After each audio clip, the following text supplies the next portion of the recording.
48ο τελικό διαιτήτευσε ο Γιώργος Κυπριανίδης με επόπτες τους Άντρεα Μιχαήλ και Άνθιμο Παπαχαραλάμπους.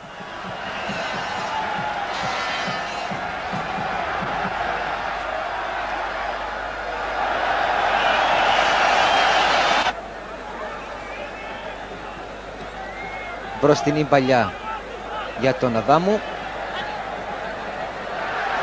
Χρήστος Μαύρος. Απομακρύνει ο Τσίκος. Πακαρτζίεφ. Ηλία. Κένι για τη Νέα Σαλαμίνα. Αρτέμις στον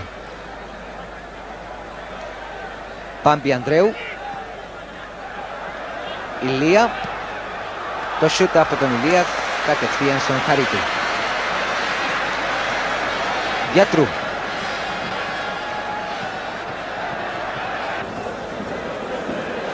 Ιακώβου. Μίτσινετς στον Ξούρουπα.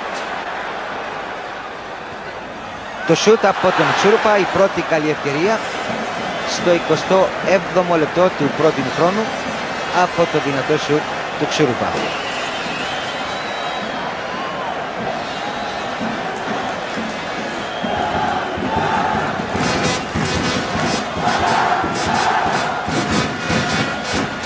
Μια φάση που βλέπουμε σε επανάληψη, η παλιά από τον Ιακώβου στον Μίτσινετς, αυτός στον Ξούρουπα. Προωθείται το δυνατό σούτ από τον επιθετικό της Ομόνοιας, θα φύγει μόλις out. 32ο λεπτό του πρώτου χρόνου. Ομόνια Νέα Σαλαμίνα ισόπαλες χωρίς τέρματα στον 48ο τελικό του Κυπέλλου Κύπρου. Και κόρνερ για τη Νέα Σαλαμίνα. Είναι το τέταρτο κόρνερ του αγώνα, το τρίτο για τη Νέα Σαλαμίνα.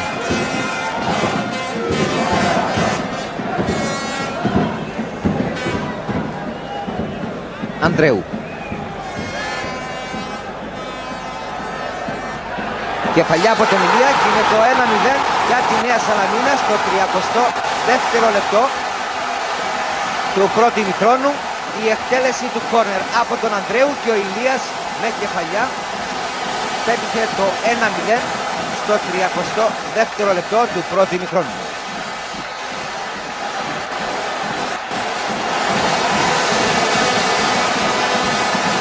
Ξαναβλέπουμε το τέρμα της Νέας Σαλαμίνας, το κόρνερ, η κεφαλιά από τον Ηλία και η μπάλα στα δίκτυα, είναι το 1-0 για τη Νέα Σαλαμίνα.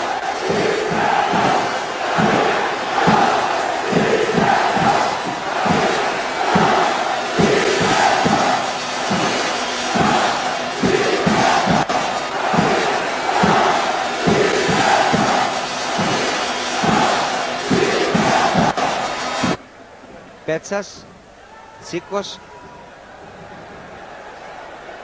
ο αρχηγός της Ομόνοιας αλλάζει με τον Πακαρτζίεφ. Μίτσινετς, Γιατρού. Μίτσινετς,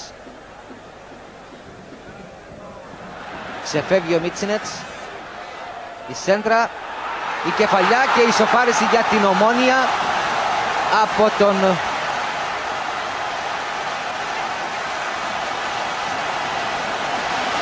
ισοφάριση λοιπόν για την Ομόνια στο 42ο λεπτό.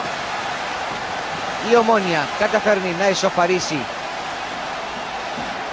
1-1. Ξαναβλέπουμε τη φάση. Εδώ η ωραία προσπάθεια από τον Μίτσινετς. Απέφυγε δύο αμυντικούς της Νέας Σαλαμίνας. Με ωραίο τρόπο έστειλε τη σέντρα από τα δεξιά.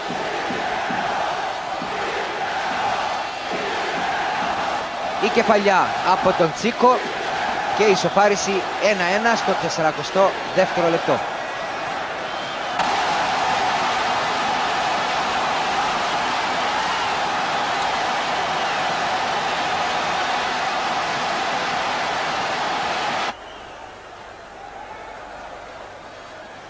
Χριστάκης Μαύρος ξεφεύγει. Κένι και φάουλ για τη Νέα Σαλαμίνα. Αβάμου στον Κένι, προκενής εστίας, απομακρύνουν οι αμυντικοί της Ομόνοιας. Μια μεγάλη ευκαιρία για τη Νέα Σαλαμίνα στο 44ο λεπτό προς 45ο, λίγα δευτερόλεπτα πριν από τη λήξη του πρώτου ημιχρόνου. Η μεγάλη ευκαιρία για την Νέα Σαλαμίνα.